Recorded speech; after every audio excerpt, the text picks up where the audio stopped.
न्याय की तराजू और सोने का सिक्का। अकबर अक्सर कहते थे, मेरे साम्राज्य में सूरज कभी अस्त हो सकता है, लेकिन न्याय की लौ कभी बुझनी नहीं चाहिए। लेकिन कभी कभी ऐसी पेचीदा समस्याएं आ जाती थी जहां कानून की किताबें मौन हो जाती थी। ऐसे ही समय में बीरबल का बुद्धि कौशल काम आता था। एक चिलचिलाती दोपहर में जब दरबार की कार्यवाही समाप्त होने ही वाली थी, तभी दो व्यक्ति चिल्लाते हुए दरबार में दाखिल हुए। एक था सेठ मक्खनलाल, जो शहर का एक प्रसिद्ध घी का व्यापारी था। दूसरा था कालू, जो एक गरीब मजदूर था और दिन भर बोझ ढोने का काम करता था। दोनों के बीच विवाद का विषय था एक चमकता हुआ सोने का सिक्का। सेठ मक्खनलाल ने हाफते हुए कहा, जहांपना, ये मजदूर चोर है। आज सुबह जब मैं अपनी दुकान की गद्दी पर बैठा हिसाब कर रहा था, तब ये सिक्का मेरे हाथ से फिसल कर नीचे गिर गया। जैसे ही मैं उसे उठाने के लिए झुका, इस कालू ने फुर्ती से उसे उठा लिया और दावा करने लगा कि ये उसका है। कालू ने रोते हुए अपनी सफाई दी, नहीं जहांपना, ये सरासर झूठ है। मैं पिछले 3 महीनों से पाई पाई जोड़ रहा था ताकि अपनी बीमार मां के लिए दवा और फल खरीद सकूं। ये सिक्का मेरी मेहनत की कमाई है, जो मैंने कल ही एक सुनार से अपनी छोटी छोटी बचतों के बदले लिया था। सेठ जी की नीयत इस पर बिगड़ गई है। अकबर ने सिक्के को हाथ में लेकर देखा। वो एक साधारण सोने का सिक्का था, जिस पर उस समय की मुहर लगी थी। ऐसे हजारों सिक्के प्रचलन में थे। न तो उस पर सेठ का नाम लिखा था और न ही कालू का कोई निशान था। अकबर ने दरबारियों से पूछा, क्या कोई गवाह है? सेठ ने कहा, हुजूर, उस समय दुकान पर कोई ग्राहक नहीं था। कालू ने कहा, महाराज, मैं अकेला ही सड़क पर चल रहा था। अकबर उलझन में पड़ गए। उन्होंने बीरबल की ओर देखा, जो अपनी आंखें बंद किए कुछ सोच रहे थे। अकबर ने कहा, बीरबल, अब तुम ही न्याय की इस तराजू को संतुलित करो। ये सिक्का किसका है? बीरबल की अनूठी जांच। बीरबल अपनी जगह से उठे और उन्होंने सिक्के को हाथ में लिया। उन्होंने उसे सूंघा, फिर उसे धूप में चमकते हुए देखा। दरबारी सोच रहे थे कि बीरबल सिक्के से बात कर रहे हैं। बीरबल ने एक सैनिक को आदेश दिया, जाओ, एक कटोरे में खौलता हुआ गर्म पानी लेकर आओ। दरबार में कानाफूसी होने लगी। क्या बीरबल सिक्के को उबालेंगे? क्या गर्म पानी सच उगलवाएगा? जब खौलता हुआ पानी लाया गया, तो बीरबल ने पूरे दरबार के सामने वो सोने का सिक्का उस पानी में डाल दिया। सब लोग सांस रोककर उस कटोरे को देखने लगे। पानी शांत था, लेकिन कुछ ही क्षणों बाद पानी की सतह पर तेल की नन्ही नन्ही बूंदें तैरने लगी। सूरज की रोशनी में वे बूंदें इंद्रधनुष की तरह चमक रही थी। बीरबल के चेहरे पर मुस्कान आ गई। उन्होंने कटोरा शहंशाह अकबर के सामने रखा और कहा, जहांपना, न्याय हो चुका है। ये सिक्का सेठ मक्खनलाल का ही है। कालू का चेहरा फक पड़ गया, जबकि सेठ मक्खनलाल खुशी से झूम उठा। लेकिन अकबर को समझ नहीं आया। उन्होंने पूछा, बीरबल, तुमने ये कैसे जाना? पानी पर तेल की बूंदों का सिक्के से क्या लेना देना? बीरबल का तर्क। बीरबल ने बड़े ही शांत स्वर में समझाया, जहांपना, जैसा कि आपने सुना, सेठ मक्खनलाल घी का व्यापारी है। वो दिन भर अपनी दुकान पर घी के डिब्बों और बर्तनों के बीच रहता है। उसके हाथ हमेशा घी और तेल से सने रहते हैं। जब उसने उस सिक्के को छुआ होगा या वो सिक्का उसकी गद्दी पर गिरा होगा, तो उस पर घी का कुछ अंश जरूर लग गया होगा। बीरबल ने आगे कहा, दूसरी ओर कालू एक मजदूर है। उसके हाथ धूल और पसीने से भरे होते हैं। यदि ये सिक्का कालू का होता और उसने इसे संभाल कर रखा होता, तो इस पर घी का कोई निशान नहीं होता। लेकिन जैसे ही मैंने इस सिक्के को गर्म पानी में डाला, उस पर जमा हुआ घी पिघलकर सतह पर आ गया। ये घी ही इस बात का प्रमाण है कि ये सिक्का सेठ की दुकान से आया है। कालू डर के मारे कांपने लगा और उसने स्वीकार किया कि गरीबी और मां की बीमारी के कारण उसने लालच में आकर झूठ बोला था। अकबर ने कालू को दंड देने का मन बनाया, लेकिन बीरबल ने उन्हें रोक दिया। बीरबल ने कहा, जहांपनाह, कालू ने अपराध किया है, लेकिन इसके पीछे की मजबूरी उसकी गरीबी है, और सेठ मक्खनलाल, जो इतना अमीर है, उसे एक सिक्के के लिए एक गरीब को जेल भिजवाने के बजाय दया दिखानी चाहिए थी। अकबर ने कालू को चेतावनी देकर छोड़ दिया और उसकी मां के इलाज के लिए शाही खजाने से मदद की घोषणा की। सेठ को उसका सिक्का मिल गया, लेकिन बीरबल की बुद्धिमानी ने पूरे शहर को ईमानदारी का पाठ पढ़ा दिया। कहानी की सीख, मोरल: अपराधी कितना भी चतुर हो, सबूत छोड़ ही देता है। भौतिक विज्ञान और सामान्य ज्ञान अक्सर उन रहस्यों को खोल देते हैं जिन्हें शब्द नहीं खोल पाते। सत्य की जीत: झूठ की नींव बहुत कमजोर होती है और वो तर्क की एक ही चोट से ढह जाती है। न्याय और करुणा: न्याय का अर्थ केवल दंड देना नहीं, बल्कि सत्य की स्थापना करना और मानवता का ध्यान रखना भी है। सूक्ष्म निरीक्षण: एक बुद्धिमान व्यक्ति वही है जो उन छोटी चीजों को देख सके जिन्हें बाकी लोग नजरअंदाज कर देते हैं। कहानी हमें सिखाती है कि हमारी परिस्थितियां और हमारा पेशा, वर्क, हमारे व्यक्तित्व और हमारी चीजों पर अपनी छाप छोड़ते हैं। बीरबल ने इसी छाप का उपयोग करके दूध का दूध और पानी का पानी कर दिया। इसीलिए कहा जाता है कि न्याय की तराजू केवल वजन नहीं तौलती, वो कर्मों की सच्चाई भी तौलती है। जब बीरबल ने ठुकराया शहंशाह का आदेश, न्याय की गद्दी और सम्राट का अहंकार, मुगल साम्राज्य अपने चरम पर था। आगरा का किला अपनी मजबूती और सुंदरता के लिए दुनिया भर में प्रसिद्ध था। शहंशाह अकबर का शासन न केवल तलवार के बल पर, बल्कि बीरबल की बुद्धिमानी के बल पर भी सुचारू रूप से चल रहा था। दरबार में हर रोज नए नए मसले आते और बीरबल अपनी चुटकियों में उनका समाधान कर देते। लेकिन कहते हैं कि सत्ता और सफलता कभी कभी सबसे समझदार व्यक्ति के मन में भी अहंकार का बीज बो देती है। अकबर के साथ भी कुछ ऐसा ही हुआ। उन्हें लगने लगा कि उनका हर शब्द खुदा का कानून है और उनकी इच्छा के विरुद्ध पत्ता भी नहीं हिलना चाहिए। एक दिन दरबार में एक बहुत ही पेचीदा मामला आया। एक अमीर रईस ने अपने गरीब पड़ोसी पर चोरी का इल्जाम लगाया। रईस अकबर का करीबी था और अक्सर उन्हें कीमती तोहफे दिया करता था। सबूत बहुत कमजोर थे, लेकिन अकबर उस रईस को खुश करना चाहते थे। अकबर ने बिना गहराई से सोचे अपना फैसला सुना दिया। इस गरीब पड़ोसी को 100 कोड़े मारे जाएं और इसकी जमीन रईस को सौंप दी जाए। पूरा दरबार सन्नाटे में डूब गया। सब जानते थे कि बेचारा पड़ोसी निर्दोष है, पर शहंशाह के खिलाफ बोलने की हिम्मत किसकी थी? तभी बीरबल अपनी जगह से उठे। उन्होंने शांत स्वर में कहा, जहांपनाह, गुस्ताखी माफ हो, लेकिन यह फैसला न्याय संगत नहीं है। सबूतों के बिना किसी का घर छीनना गुनाह है। अकबर को अपनी सभा में चुनौती मिलना बर्दाश्त नहीं हुआ। उनका चेहरा गुस्से से लाल हो गया। उन्होंने चिल्लाकर कहा, बीरबल, तुम हमारी सत्ता को चुनौती दे रहे हो? याद रखो, हम इस सल्तनत के मालिक हैं। हमारा आदेश ही कानून है। अकबर ने बीरबल को नीचा दिखाने के लिए एक बेहद अजीब और अपमानजनक आदेश दिया।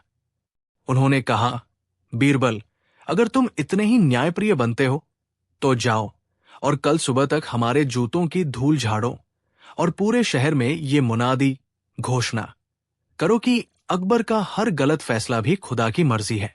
अगर तुमने ऐसा नहीं किया तो तुम्हें कल ही ये राज्य छोड़कर हमेशा के लिए जाना होगा। दरबारी हक्के बक्का रह गए। बीरबल जैसे विद्वान को जूतों की धूल झाड़ने और झूठ बोलने का आदेश देना उनका घोर अपमान था। बीरबल ने झुककर सलाम किया और कहा, जहांपनाह, मैं आपके इस आदेश को मानने से साफ इनकार करता हूं। दरबार में मौत जैसी खामोशी छा गई। शहंशाह का आदेश मानने से मना करना राजद्रोह के बराबर था। अकबर की आंखें गुस्से से उबल रही थी। उन्होंने कड़क कर कहा, बीरबल, तुमने हमारी आज्ञा का उल्लंघन किया है। तुम अभी इसी वक्त इस महल और आगरा की सीमा से बाहर निकल जाओ। कल सूरज ढलने से पहले अगर तुम यहां दिखे तो तुम्हें फांसी पर लटका दिया जाएगा। बीरबल ने मुस्कुराते हुए अपना सिर झुकाया और बिना एक शब्द कहे दरबार से बाहर निकल गए। उनके चेहरे पर न डर था, न पछतावा। अगले 2 दिनों तक दरबार लगा, लेकिन रौनक गायब थी। अकबर को अपनी गलती का एहसास होने लगा था, लेकिन उनका अहंकार उन्हें झुकने नहीं दे रहा था। वे रईस जिसे खुश करने के लिए उन्होंने फैसला दिया था, अब दरबार में बैठकर चापलूसी कर रहा था, जो अकबर को चुभने लगी थी। उधर बीरबल ने राज्य नहीं छोड़ा था। वे भेष बदलकर आगरा के ही एक गरीब मोहल्ले में रहने लगे। उन्होंने देखा कि अकबर के उस गलत फैसले के कारण गरीब पड़ोसी का परिवार सड़कों पर आ गया था और लोग दबी जुबान में शहंशाह को अन्यायी कह रहे थे। तीसरे दिन अकबर अपनी प्रजा का हाल जानने भेष बदलकर निकले। उन्होंने देखा कि एक चौराहे पर एक सन्यासी बैठा है, जिसके पास लोगों की भारी भीड़ जमा है। वो सन्यासी लोगों को सत्य और न्याय का पाठ पढ़ा रहा था। अकबर भी भीड़ में शामिल हो गए। सन्यासी ने अकबर को पहचान लिया। वो बीरबल ही थे, लेकिन अकबर उन्हें नहीं पहचान पाए।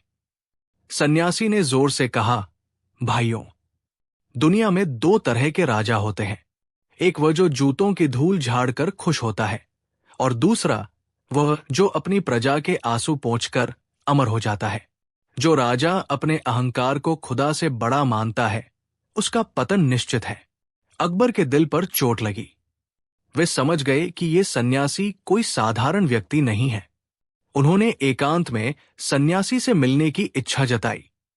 जब एकांत में अकबर सन्यासी के पास पहुंचे, तो सन्यासी ने अपना नकली दाढ़ी मूंछ हटा दी। सामने बीरबल खड़े थे। अकबर हैरान रह गए। उन्होंने कहा, बीरबल, तुम तो चले गए थे, और तुमने मेरा आदेश मानने से मना क्यों किया था? क्या तुम्हें अपनी जान प्यारी नहीं थी? बीरबल ने बड़ी ही मार्मिक बात कही। जहांपनाह, अगर मैं आपका वो आदेश मान लेता तो मैं 2 लोगों का अपमान करता।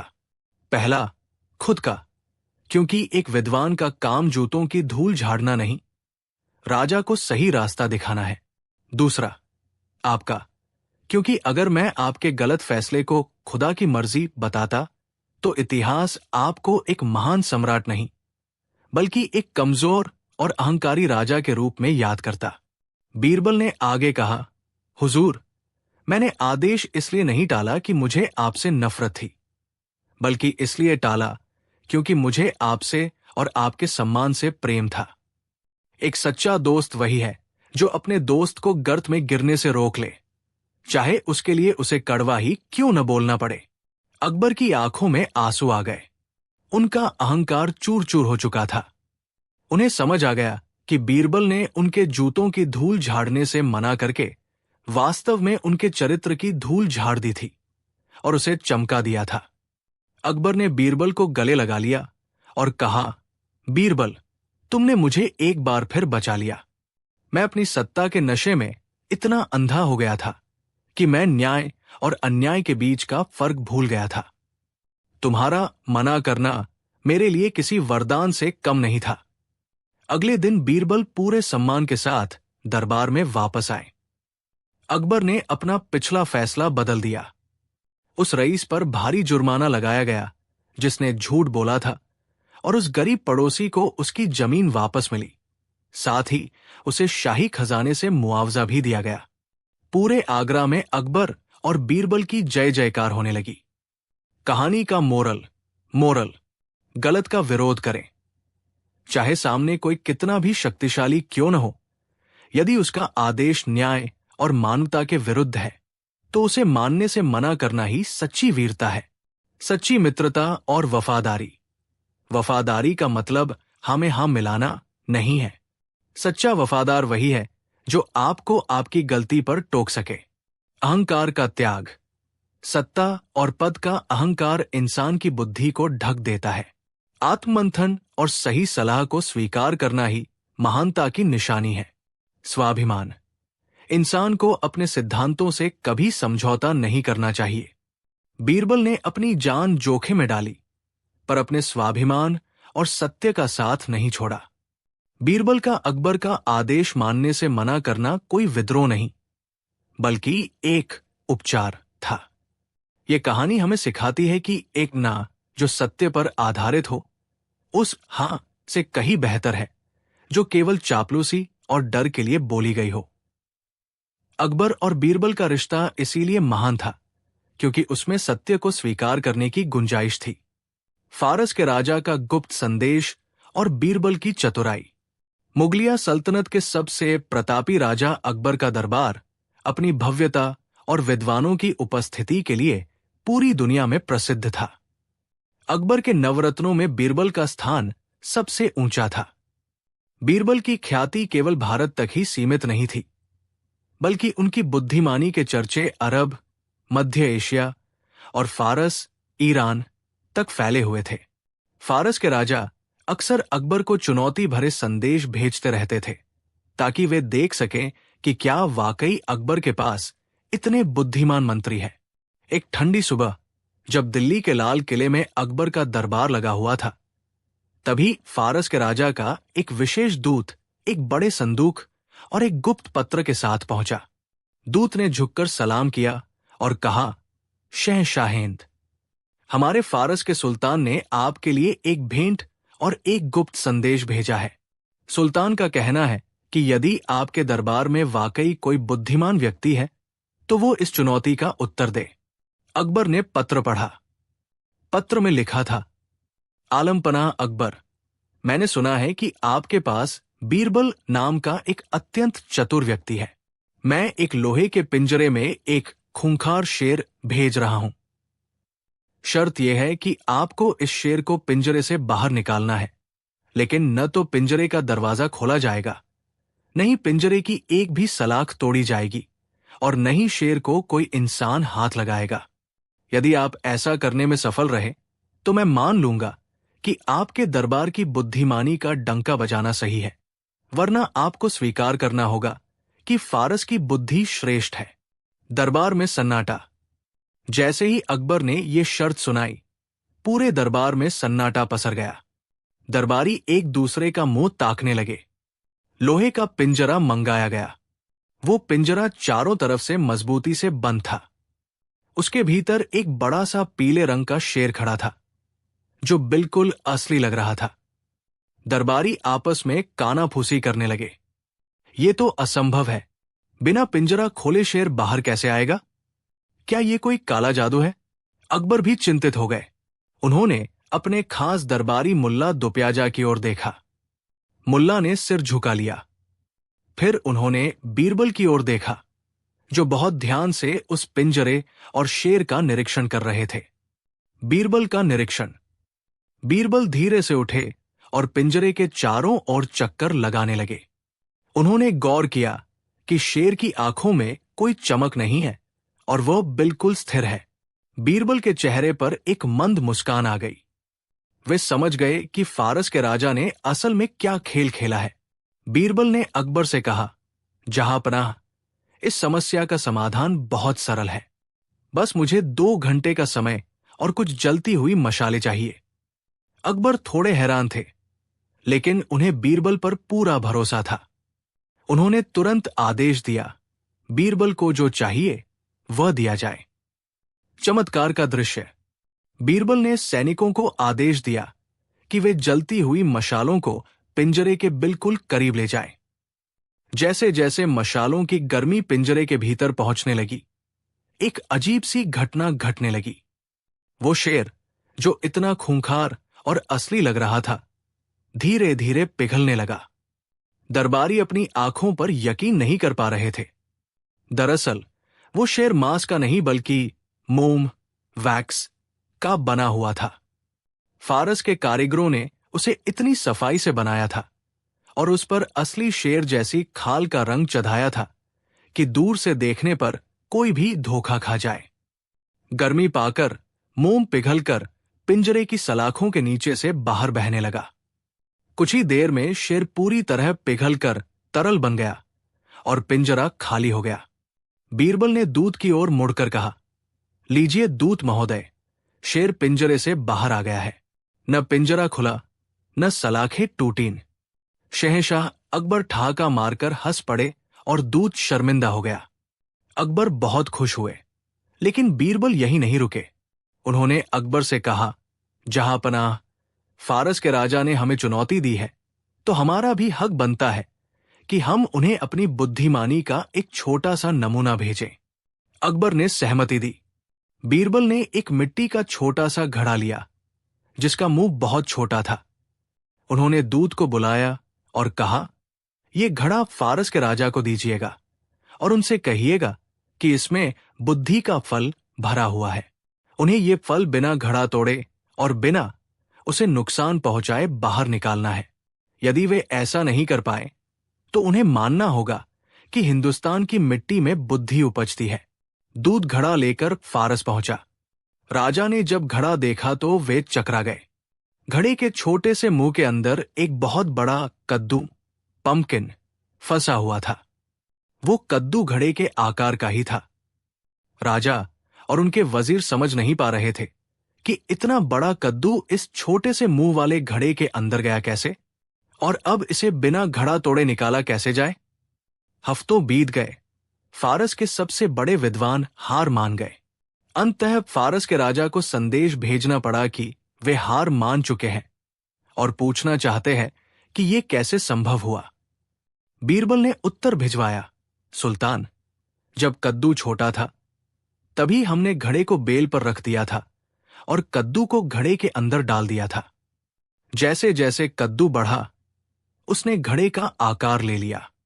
इसे ही बुद्धि का फल कहते हैं, जिसे निकालने के लिए धैर्य और सही समय का इंतजार करना पड़ता है।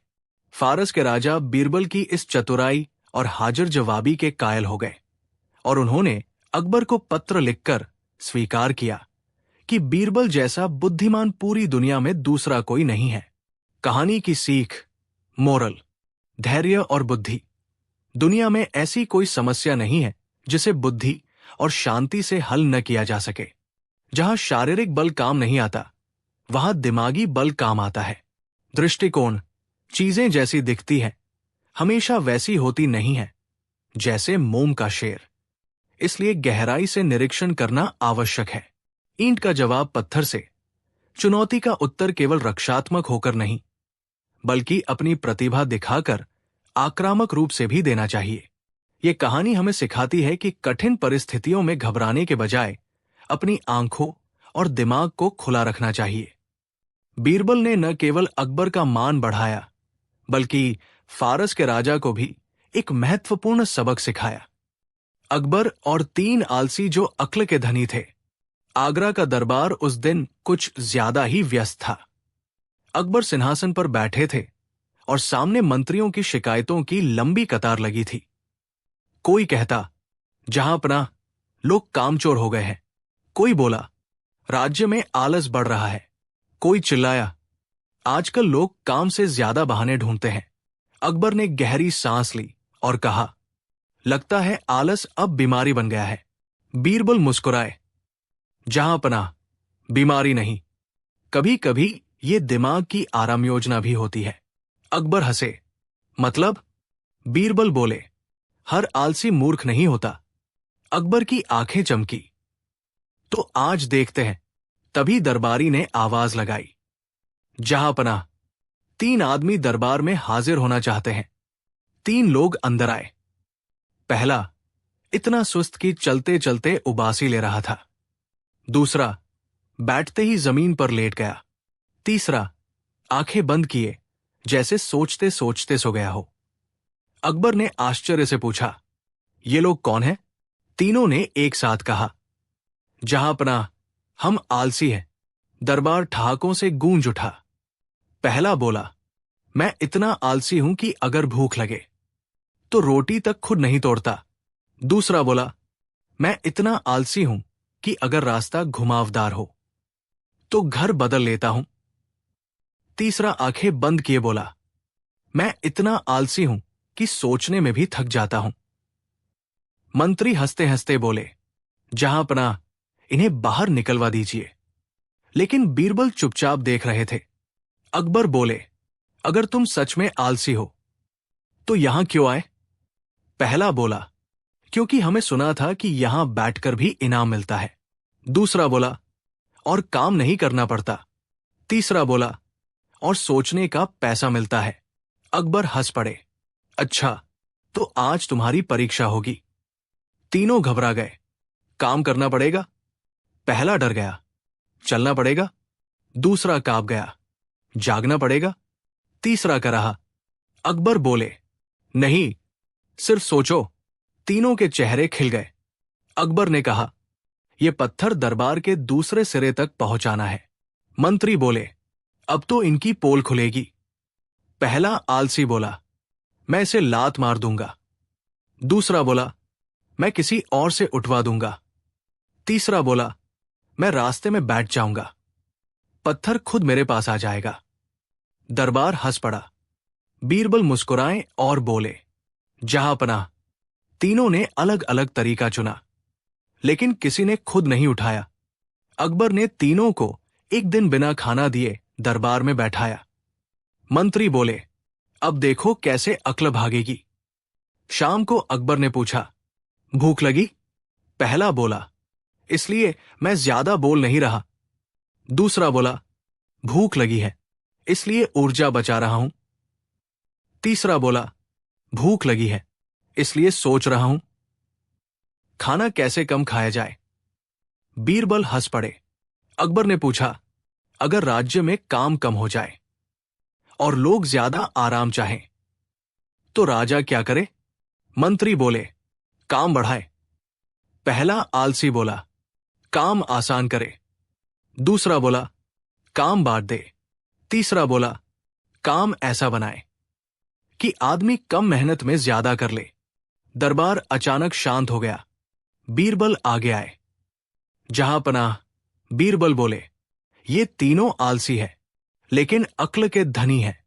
बीरबल बोले, जो आदमी मेहनत से बचने का तरीका ढूंढता है वही नई राह बनाता है। पहले ने तरीका ढूंढा, लात मारकर काम करना। दूसरे ने व्यवस्था बनाई, दूसरों से काम लेना। तीसरे ने सोच बदली, कम मेहनत, ज्यादा समझ। अकबर गंभीर हो गए। हर आलसी मूर्ख नहीं होता। बीरबल बोले, कुछ आलसी दुनिया को आसान बनाने के लिए सोचते हैं। अकबर खड़े हो गए और बोले, आज से ये तीनों राज्य के सलाहकार होंगे। मंत्री चौंक गए। लेकिन शर्त है। अकबर बोले, ये कभी भारी मेहनत नहीं करेंगे, सिर्फ आसान रास्ते खोजेंगे। तीनों आलसी खुशी से उछल पड़े, फिर बैठ गए, क्योंकि उछलना थका देने वाला था। कहानी की सीख, मोरल, आलस अगर अक्ल से जुड़ जाए तो आविष्कार बन जाता है। हर मेहनती समझदार नहीं होता और हर आलसी मूर्ख नहीं होता। सबसे अच्छी अक्ल वही है जो काम को आसान बना दे। अकबर और आदमी जिसने सच बोलने की शर्त रखी। आगरा का दरबार उस दिन असामान्य रूप से शांत था। न कोई शिकायत, न कोई मुकदमा, न कोई हंसी ठहाका। अकबर सिंहासन पर बैठे ऊब रहे थे। अकबर बोले, बीरबल, आज दरबार में कुछ मजा नहीं है। सब कुछ बहुत झूठा सा लग रहा है। बीरबल मुस्कुराए। जहांपनाह, दरबार हो और झूठ न हो, ये वैसा ही है जैसे रसोई में नमक न हो। अकबर हंस पड़े। तो क्या सच नाम की कोई चीज बची नहीं? बीरबल बोले, सच है, पर बोलना सबसे मुश्किल काम बन गया है। उसी समय दरबारी ने आवाज लगाई, जहांपनाह, एक आदमी बाहर खड़ा है जो कहता है कि वो सिर्फ सच बोलता है। दरबार में खुसर पुसर शुरू हो गई। अकबर की आंखों में चमक आ गई। उसे तुरंत अंदर बुलाओ। दरबार में एक साधारण कपड़ों वाला आदमी आया। न कोई डर, न कोई झिझक। अकबर ने पूछा, तुम कौन हो? आदमी बोला, एक साधारण आदमी जिसने सच बोलने की शर्त रखी है। मंत्री हंस पड़े। एक मंत्री बोला, यहां तो सच बोलने पर सिर कट जाते हैं। आदमी शांत स्वर में बोला, तो कट जाएगा। दरबार सन्न। अकबर ने गंभीर होकर पूछा, कैसी शर्त? आदमी बोला, जहांपनाह, मैं हर सवाल का सिर्फ सच जवाब दूंगा, न कम न ज्यादा। अकबर ने बीरबल की ओर देखा। बीरबल हल्की मुस्कान के साथ चुप रहे। अकबर बोले, बताओ, तुम्हें डर लगता है? आदमी बोला, हां, लेकिन सच बोलने से कम और झूठ बोलने से ज्यादा। दरबार में सन्नाटा। अकबर ने पूछा, तुम्हें क्या चाहिए? आदमी बोला, कुछ नहीं। मंत्री हंसे। झूठ पकड़ा गया। आदमी बोला, सच यह है कि मुझे कुछ चाहिए, लेकिन मांगना नहीं चाहता। बीरबल ने ताली बजाई। जहांपनाह, सच कभी सीधा नहीं होता, पर झूठ से भी ज्यादा साफ होता है। अकबर बोले, अगर तुम सच बोलते हो तो आज दरबार में रहोगे। मंत्री घबरा गए। एक मंत्री बोला, जहांपनाह, अगर इसने सच बोल दिया तो सब फंस जाएंगे। आदमी मुस्कुराया, मैं किसी को फंसाता नहीं, सच खुद फंस जाता है। पहले मंत्री ने पूछा, क्या मैं ईमानदार हूं? आदमी बोला, आप कोशिश करते हैं, जब मौका नहीं मिलता। पूरा दरबार ठाके मारकर हंस पड़ा। मंत्री लाल हो गया। दूसरे मंत्री ने पूछा, क्या मैं बुद्धिमान हूं? आदमी बोला, आप बुद्धिमान दिखते हैं, क्योंकि चुप रहते हैं। अब मंत्री चुप हो गए। अकबर ने गंभीर स्वर में पूछा, बताओ, क्या मैं अच्छा राजा हूं? पूरा दरबार सांस रोके खड़ा था। आदमी कुछ देर चुप रहा, फिर बोला, आप अच्छे राजा हैं, लेकिन हर अच्छे राजा को यह डर रहता है कि कहीं कोई सच न बोल दे। दरबार में सन्नाटा। बीरबल की आंखें चमक उठीं। एक क्रोधित मंत्री चिल्लाया, ये आदमी दरबार का अपमान कर रहा है। अकबर ने हाथ उठाया, नहीं, ये दरबार को आईना दिखा रहा है। फिर अकबर ने पूछा, अगर मैं कहूं कि आज से सिर्फ सच बोला जाएगा तो क्या होगा? आदमी बोला, जहांपनाह, दरबार खाली हो जाएगा। सब चौंक गए। बीरबल आगे आए और बोले, जहांपनाह, मैं इस आदमी से एक सवाल पूछना चाहता हूं। अकबर ने अनुमति दी। बीरबल ने पूछा, क्या तुम हमेशा सच बोलते रहोगे? आदमी बोला, नहीं। दरबार चौंक गया। बीरबल मुस्कुराए, यही सबसे बड़ा सच है। आदमी बोला, सच बोलना आसान है, पर हर सच हर समय बोलना बुद्धिमानी नहीं। अगर हर सच बोल दिया जाए तो रिश्ते टूट जाते हैं, राज्य हिल जाते हैं और इंसान अकेला रह जाता है। अकबर गहरी सोच में पड़ गए। अकबर ने कहा, आज से यह आदमी मेरे दरबार में रहेगा। मंत्री घबरा गए। अकबर बोले, लेकिन शर्त है, ये सच बोलेगा, पर तभी जब पूछा जाए। आदमी झुक गया।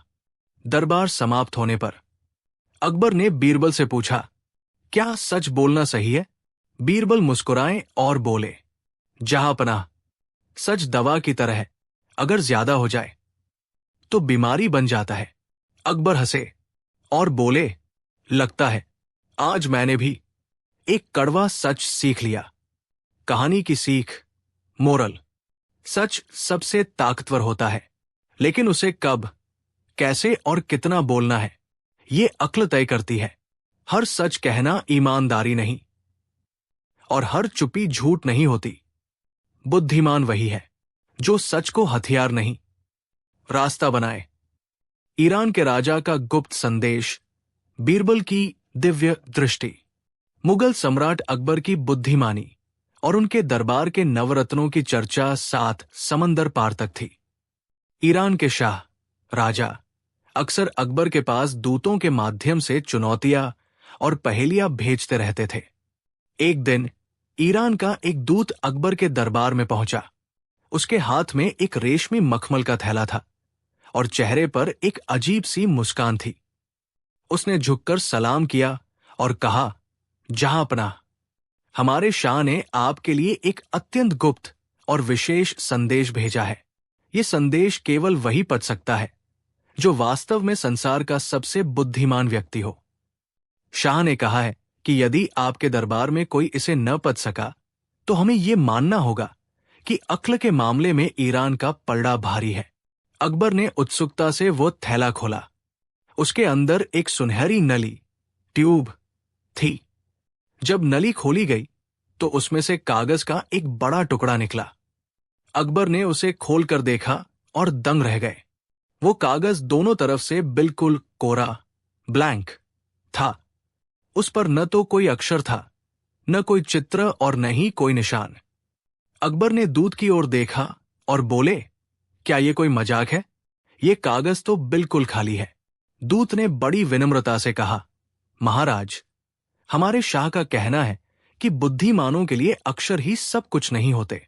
इस कोरे कागज में एक गहरा संदेश छिपा है। यदि आप इसे पढ़ सकें तो शाह आपकी अधीनता और मित्रता को और गहरा मानेंगे। अकबर ने वो कागज बारी बारी से अपने सभी मंत्रियों को दिखाया। मुल्ला दोप्याजा ने उसे धूप में ले जाकर देखा, पर कुछ न दिखा। अबुल फजल ने उस पर पानी छिड़कने की कोशिश की, पर कागज कोरा ही रहा। राजा मानसिंह ने उसे रोशनी के सामने रखकर देखा, पर कोई फायदा नहीं हुआ। दरबार में सन्नाटा छा गया। दूत के चेहरे की मुस्कान अब उपहास, मजाक में बदलने लगी थी। अकबर को लगा कि आज उनकी सल्तनत की नाक कट जाएगी।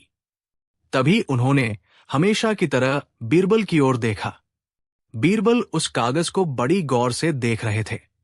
बीरबल आगे आए और उन्होंने कागज को अपने हाथ में लिया। उन्होंने कागज को अपनी नाक के पास ले जाकर उसे सूंघा, फिर उसे अपनी उंगलियों से सहलाया। बीरबल के चेहरे पर एक चमक आई। उन्होंने दूत से कहा, शाह का संदेश वाकई बहुत गहरा है, लेकिन इसे पढ़ने के लिए हमें ज्ञान की अग्नि की आवश्यकता होगी। बीरबल ने अकबर से कहा, जहांपनाह, कृपया एक बड़ा दिया या मोमबत्ती मंगवाइए। जब मोमबत्ती लाई गई तो बीरबल ने उस कोरे कागज को आग की लौ से सुरक्षित दूरी पर रखा, ताकि वो जले नहीं, पर उसे गर्माहट मिले। जैसे जैसे कागज गर्म होने लगा, दरबारियों की आंखें फटी की फटी रह गई। उस कोरे कागज पर भूरे रंग के अक्षर उभरने लगे। थोड़ी देर में पूरा संदेश स्पष्ट हो गया। उस पर फारसी भाषा में लिखा था, ए हिंदुस्तान के शहंशाह, जो राजा अपनी प्रजा को प्रेम देता है, उसका शासन अदृश्य होकर भी अमर रहता है, लेकिन जो केवल शक्ति दिखाता है, उसका नाम वक्त की धूल में खो जाता है। क्या आप इस अदृश्य शक्ति को पहचानते हैं? पूरा दरबार बीरबल की जय जयकार करने लगा।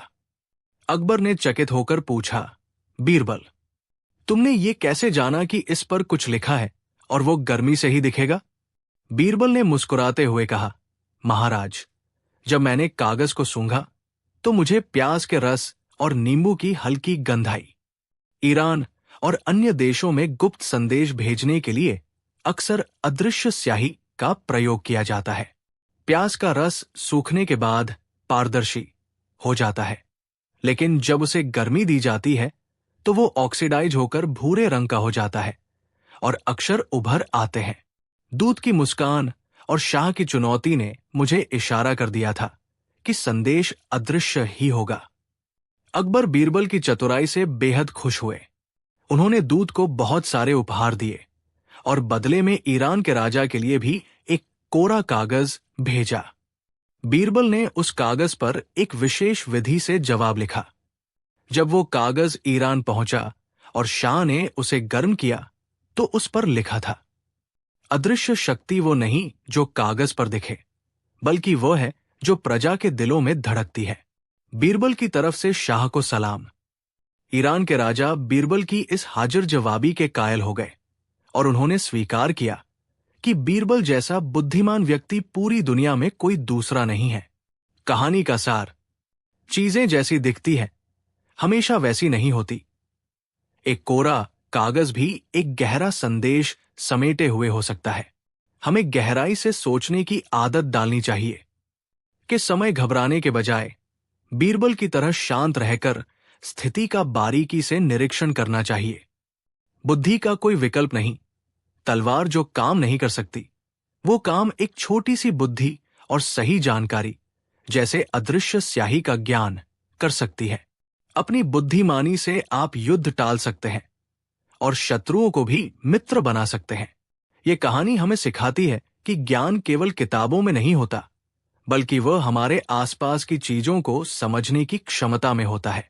बीरबल ने अपनी वैज्ञानिक समझ और तीक्ष्ण बुद्धि से न केवल अकबर का मान बढ़ाया, बल्कि ईरान के राजा को भी अपना मुरीद बना लिया।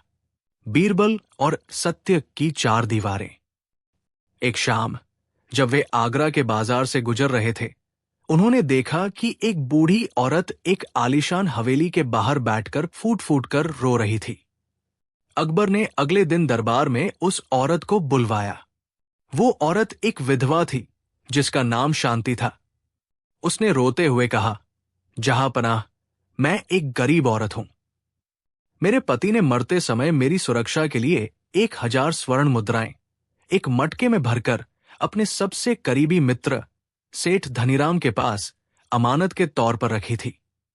अब जब मुझे अपनी बेटी के विवाह के लिए उन पैसों की जरूरत है, तो सेठ कहता है कि मैंने उसे कभी कोई पैसा दिया ही नहीं। मेरे पास कोई सबूत नहीं है, क्योंकि वो लेन देन रात के अंधेरे में बिना किसी गवाह के हुआ था। अकबर ने तुरंत सेठ धनीराम को दरबार में हाजिर होने का हुक्म दिया। सेठ धनीराम बहुत चालाक और प्रभावशाली व्यक्ति था। वो अपने साथ 10 गवाह लेकर आया। उन गवाहों ने कसम खाकर कहा कि उस रात सेठ धनीराम उनके साथ एक धार्मिक उत्सव में था और शांति देवी वहां कभी आई ही नहीं। अकबर उलझन में पड़ गए। एक तरफ एक बेसहारा औरत के आंसू थे और दूसरी तरफ 10 प्रतिष्ठित नागरिकों की गवाही। अकबर ने बीरबल की ओर देखा और कहा, बीरबल, यहां न्याय की तराजू डगमगा रही है। तुम ही इस उलझन को सुलझाओ। बीरबल ने शांति देवी और सेठ धनीराम को गौर से देखा। उन्होंने मुस्कुराते हुए कहा, जहांपनाह, इस समस्या का समाधान उन 4 दीवारों में छिपा है जहां ये धन सौंपा गया था। चूंकि दीवारें बोल नहीं सकती, इसलिए हमें सत्य की गहराई तक जाना होगा। बीरबल ने अकबर से एक अजीब फरमाइश की। उन्होंने कहा, जहांपनाह, मुझे कल सुबह तक का समय दीजिए और शहर के बाहर जो पुराना बरगद का पेड़ है, उसके नीचे एक अस्थायी दरबार लगाने की अनुमति दीजिए। अकबर ने अनुमति दे दी। अगले दिन पूरा शहर उस पुराने बरगद के पेड़ के नीचे इकट्ठा हो गया। बीरबल ने सेठ धनीराम और शांति देवी को बुलाया। बीरबल ने शांति देवी से कहा, तुम कहती हो कि तुमने पैसा इसी पेड़ के नीचे सेठ को दिया था।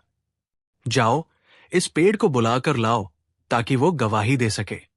लोग हंसने लगे।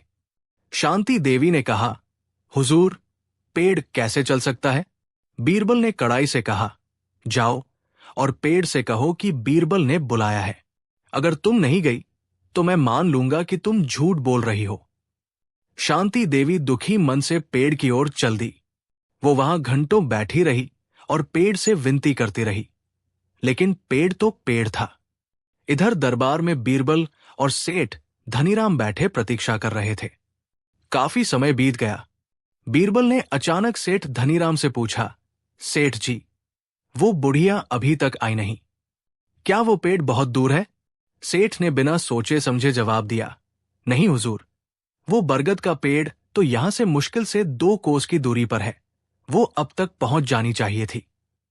बीरबल की आंखों में एक चमक आ गई। उन्होंने जोर से कहा, पकड़ लो इस सेठ को। यही सत्य है। अकबर और दरबारी हैरान थे। बीरबल ने समझाया, जहांपनाह, अभी कुछ देर पहले सेठ ने दरबार में कहा था कि वो उस रात उस जगह गया ही नहीं और नहीं वो शांति देवी से मिला। अगर वो वहां कभी गया ही नहीं, तो उसे कैसे पता कि वो बरगद का पेड़ यहां से कितनी दूर है और शांति देवी को वहां पहुंचने में कितना समय लगना चाहिए? सेठ धनीराम के चेहरे का रंग उड़ गया। वो हड़बड़ा गया और बीरबल के पैरों में गिर पड़ा। उसने अपना अपराध स्वीकार कर लिया। अकबर बीरबल की इस तरकीब से बहुत प्रभावित हुए। उन्होंने पूछा, बीरबल, तुमने कल कहा था कि सत्य की 4 दीवारें होती है और आज तुमने फासले की बात की। इसका क्या अर्थ है? बीरबल ने अपनी 4 उंगलियां आंखों और कान के बीच रखते हुए कहा, जहांपनाह, सत्य और असत्य के बीच केवल 4 उंगलियों का अंतर होता है। जो हम अपने कानों से सुनते हैं वो अक्सर झूठ हो सकता है, जैसे सेठ के 10 गवाह, लेकिन जो हम अपनी आंखों से देखते हैं वही सत्य होता है। सेठ ने अपनी आंखों से उस जगह को देखा था, इसलिए वो उसके भूगोल को जानता था। उसकी जुबान ने झूठ बोला, लेकिन उसकी याददाश्त ने सत्य उगल दिया। बीरबल ने आगे कहा, सत्य की 4 दीवारें धैर्य, निरीक्षण, तर्क और साहस है। यदि हम इन चारों का सहारा लें तो झूठ का किला ढहना निश्चित है। शहंशाह अकबर ने सेठ धनीराम पर भारी जुर्माना लगाया और उसे जेल भेज दिया। शांति देवी को उसकी अमानत वापस मिल गई। अकबर ने बीरबल को न्याय रत्न की उपाधि से सम्मानित किया। उस दिन के बाद से आगरा में ये कहावत मशहूर हो गई कि झूठ के पैर नहीं होते। वो बीरबल की आंखों से बच नहीं सकता। कहानी की सीख, मोरल, झूठ की आयु छोटी होती है। अपराधी चाहे कितना भी चतुर क्यों न हो, वो कोई न कोई सुराग या गलती जरूर छोड़ता है। सत्य बनाम गवाही। सत्य वो नहीं जो बहुत से लोग कह रहे हैं, सत्य वह है जो तथ्यों और तर्क की कसौटी पर खरा उतरे। बुद्धि का कौशल शारीरिक बल से बड़ा बुद्धि बल होता है, जो अदृश्य को भी दृश्य बना देता है। 4 उंगलियों का नियम, सुनी सुनाई बातों पर तुरंत विश्वास न करें। आंखों देखा हाल ही सच के करीब होता है। ये कहानी हमें सिखाती है कि कठिन से कठिन न्याय भी शांत दिमाग और सूक्ष्म निरीक्षण से संभव है। बीरबल ने न केवल एक गरीब औरत को न्याय दिलाया, बल्कि समाज को यह भी दिखाया कि सत्य को दबाया जा सकता है, पर उसे मिटाया नहीं जा सकता। बीरबल और अदृश्य जासूस का मायाजाल। मुगल सल्तनत की बढ़ती ताकत और बादशाह अकबर के बढ़ते प्रभाव से पड़ोसी राज्य विजयगढ़ का राजा उदय सिंह काफी परेशान रहता था। वो जानता था कि वो अकबर से सीधे युद्ध में नहीं जीत सकता, इसलिए उसने छल का सहारा लेने का फैसला किया। उसने अपने सबसे चतुर और शातिर जासूस विक्रम को बुलाया। विक्रम भेष बदलने और मीठी बातों से किसी को भी भ्रमित करने में माहिर था। राजा उदय सिंह ने विक्रम से कहा, अकबर का सबसे बड़ा हथियार उसकी सेना नहीं, बल्कि बीरबल है। अगर तुम अकबर को किसी तरह जाल में फंसाकर हमारे वश में कर लो, तो आधा हिंदुस्तान हमारा होगा। विक्रम ने एक योजना बनाई और एक अत्यंत विद्वान ऋषि का भेष धारण किया। उसने अपनी लंबी दाढ़ी, माथे पर तिलक और गले में रुद्राक्ष की मालाएं पहनी। उसने अपना नाम रखा स्वामी त्रिकालदर्शी। वो अपने साथ एक बहुत बड़ा और सुंदर स्वर्ण मयूर, सोने का मोर, लेकर अकबर के दरबार में पहुंचा। जब स्वामी त्रिकालदर्शी विक्रम दरबार में आए, तो उनकी चमक और उनके साथ मौजूद सोने के मोर को देखकर सब दंग रह गए। अकबर भी प्रभावित हुए। विक्रम ने बड़े शांत स्वर में कहा, जहांपना, मैं हिमालय की गुफाओं से आया हूं। ये स्वर्ण मयूर कोई साधारण पक्षी नहीं है। ये उन लोगों को सच बोलने पर मजबूर कर देता है जो झूठ बोलते हैं। एक और सबसे बड़ी बात, ये राजा को उसके अगले जन्म और भविष्य की झलक दिखा सकता है। एक, अकबर ने उत्सुकता से पूछा, भविष्य की झलक? ये कैसे संभव है? विक्रम छद्म ऋषि बोला, हुजूर, इसके लिए एक गुप्त छाया अनुष्ठान करना होगा। एक, अमावस्या की रात को महल से दूर यमुना किनारे के पुराने खंडहर में, जहां कोई पहरेदार न हो, आपको अकेले इस मोर के साथ बैठना होगा। अगर कोई दूसरा व्यक्ति वहां हुआ तो मोर की शक्ति खत्म हो जाएगी और आप हमेशा के लिए अंधे हो सकते हैं। अकबर जैसे बहादुर राजा को भी भविष्य जानने की जिज्ञासा ने घेर लिया। एक, लेकिन बीरबल, जो कोने में खड़े सब कुछ देख रहे थे, उनकी आंखें कुछ और ही ताड़ रही थी। बीरबल ने गौर किया कि वह ऋषि जब चलता था तो उसके पैर किसी सन्यासी की तरह कोमल नहीं पड़ते थे, बल्कि एक सैनिक की तरह सधे हुए और भारी थे। एक, साथ ही जब उस ऋषि ने झुककर सलाम नमस्कार किया तो उसकी कमर पर कपड़ों के नीचे कुछ सख्त सा चमक रहा था, शायद एक छोटी खंजर। एक, बीरबल ने सोचा, सन्यासी के पास खंजर और अकेले खंडहर में बुलाने की शर्त? दाल में कुछ काला नहीं, पूरी दाल ही काली है। बीरबल ने तुरंत अपने गुप्तचरों को काम पर लगाया। एक, उन्हें पता चला कि स्वामी जी जिस रास्ते से आए थे वहां कुछ मील दूर विजयगढ़ के सैनिकों की एक टुकड़ी छिपी हुई है। एक, ये अकबर को अगवा करने की एक सोची समझी साजिश थी। अकबर अमावस्या की रात जाने के लिए तैयार थे। बीरबल ने अकबर को एकांत में बुलाया और कहा, जहां पनाह, अगर आप भविष्य देखना चाहते हैं तो जरूर जाइए।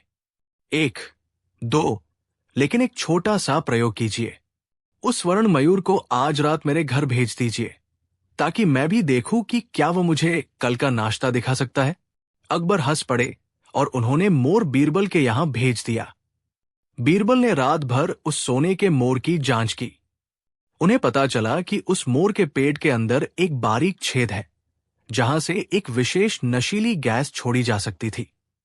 एक, योजना साफ थी। जैसे ही अकबर खंडहर में बैठते, जासूस गैस छोड़ देता और अकबर के बेहोश होते ही विजयगढ़ के सैनिक उन्हें उठाकर ले जाते। एक, अगले दिन दरबार में बीरबल ने एक नाटक रचा। उन्होंने अकबर से कहा, हुजूर, कल रात वो मोर मेरे घर पर बोला था। उसने कहा कि आज दरबार में एक बड़ा चमत्कार होगा।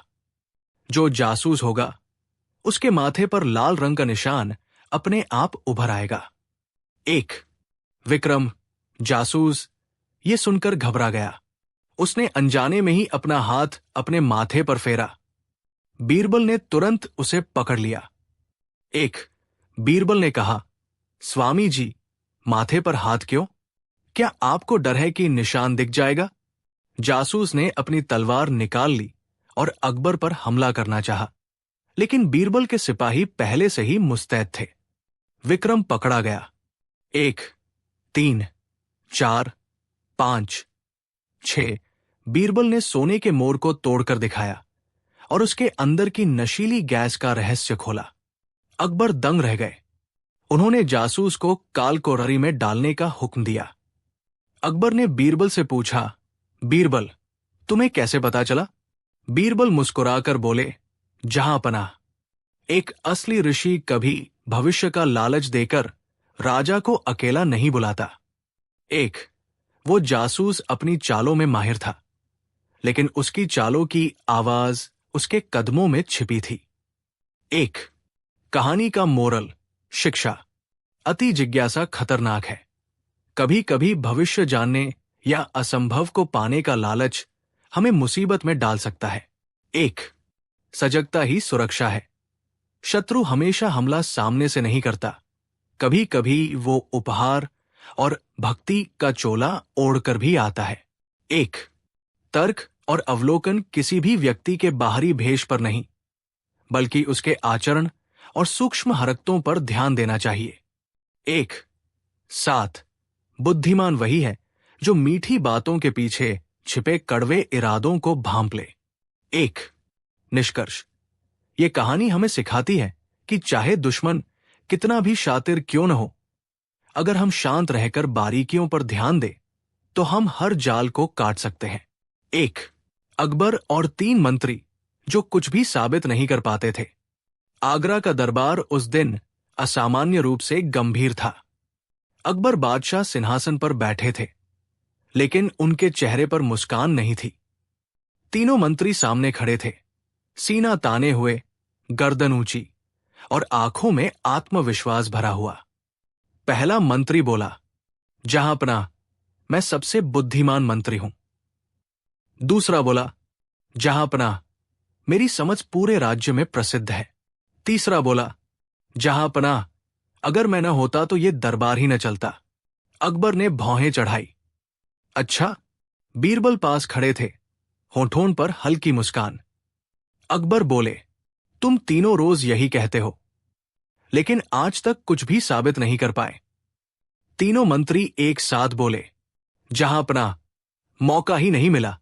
बीरबल ने धीरे से कहा, मौका तो रोज मिलता है, बस अक्ल साथ नहीं आती। दरबार में हंसी गूंज गई। अकबर सिंहासन से थोड़ा आगे झुके और बोले, आज मैं तुम्हें 3 मौके दूंगा। तीनों मंत्री खुशी से चमक उठे। अगर तुमने आज कुछ भी साबित कर दिया तो इनाम मिलेगा, और अगर नहीं। अकबर ने वाक्य अधूरा छोड़ दिया। तीनों ने एक दूसरे की ओर देखा और एक साथ बोले, हम साबित करके दिखाएंगे। बीरबल मन ही मन बोले, आज तो मजा आएगा। अकबर ने पहला सवाल किया, बताओ बुद्धिमान कौन होता है? पहला मंत्री तुरंत बोला, जो सबसे ज्यादा बोलता है। दूसरा बोला, नहीं जहांपनाह, जो सबसे ज्यादा पढ़ता है। तीसरा बोला, गलत, जो राजा को खुश रखे। दरबार हंस पड़ा। अकबर ने पूछा, तो साबित करो। तीनों मंत्री चुप। पहला बोला, अगर समय मिले। दूसरा बोला, अगर सवाल आसान हो। तीसरा बोला, अगर बीरबल बीच में न हो। बीरबल ने ताली बजाई। जहांपनाह, पहला मौका भी सिर्फ बातें बनकर रह गया। अकबर ने कहा, मान लो राज्य में अकाल पड़ जाए तो सबसे पहले क्या करोगे? पहला मंत्री बोला, सभा बुलाऊंगा। दूसरा बोला, आदेश जारी करूंगा। तीसरा बोला, टैक्स बढ़ा दूंगा। दरबार ठहाकों से गूंज उठा। बीरबल बोले, और जनता? तीनों मंत्री एक साथ बोले, जनता समझ जाएगी। बीरबल ने सिर हिलाया, हां, जनता ये समझ जाएगी कि मंत्री बेकार है। अकबर हंसते हंसते बोले, दूसरा मौका भी गया। अकबर ने तीनों के सामने एक मिट्टी का घड़ा रखवा दिया। इसे भरकर दिखाओ। तीनों खुश हो गए। ये तो बहुत आसान है। पहला मंत्री पानी लेने दौड़ा, लेकिन रास्ते में फिसल गया। दूसरा मंत्री घड़ा उठाने लगा तो घड़ा टूट गया। तीसरा मंत्री बोला, मैं देख रहा हूं कि ये घड़ा ही गलत है। बीरबल हंसते हंसते बोले, जहांपनाह, अब ये घड़े को भी दोष देंगे। तीनों मंत्री अकबर के सामने गिड़गिड़ाए, जहांपनाह, हम जानते हैं, बस साबित नहीं कर पाते। बीरबल ने तुरंत कहा, यही तो समस्या है। अकबर ने पूछा, कैसी समस्या? बीरबल बोले, जो आदमी हर बात जानने का दावा करे और कुछ साबित न कर पाए, वो ज्ञान नहीं, घमंड हो रहा होता है। दरबार में सन्नाटा। बीरबल ने तीनों मंत्रियों को बुलाया और कहा, तुम तीनों एक बात साबित करो कि तुम कुछ साबित नहीं कर सकते। तीनों चौंक गए। पहला बोला, ये कैसे साबित करें? बीरबल मुस्कुराए, बस कोशिश करो। तीनों ने कोशिश की और फिर असफल हो गए। दरबार ठहाकों से गूंज उठा। अकबर हंसते हुए बोले, अब तो तुमने सच में कुछ साबित कर दिया। तीनों खुशी से बोले, क्या? अकबर बोले कि तुम तीनों खाली दावे करने में माहिर हो। अकबर ने गंभीर स्वर में कहा, आज से तुम तीनों सिर्फ बोलने वाले मंत्री नहीं रहोगे। तीनों घबरा गए। अब तुम तीनों हर बात के साथ काम दिखाओगे, और जिस दिन सिर्फ दावा होगा, उस दिन दरबार से छुट्टी। तीनों के चेहरे उतर गए। बीरबल ने मुस्कुराकर कहा, अब शायद कुछ साबित होने लगे। दरबार समाप्त हुआ। तीनों मंत्री धीरे धीरे बाहर निकले। पहला बोला, लगता है अब काम करना पड़ेगा। दूसरा बोला, हां, वरना साबित नहीं होंगे। तीसरा बोला, काश पहले ही समझ गए होते। बीरबल ने अकबर से कहा, जहांपनाह, आज दरबार ने एक बड़ी बात सीखी। अकबर बोले, हां बीरबल, आज शब्दों की नहीं, काम की जीत हुई। कहानी की सीख, मोरल, जो हर बात का दावा करे और कुछ साबित न कर पाए, वो समझदार नहीं। सिर्फ शोर होता है। सच्ची बुद्धिमानी बोलने में नहीं, करके दिखाने में होती है। दरबार हो या जीवन, काम वही गिना जाता है जो नजर आए। घमंड शब्दों से चलता है,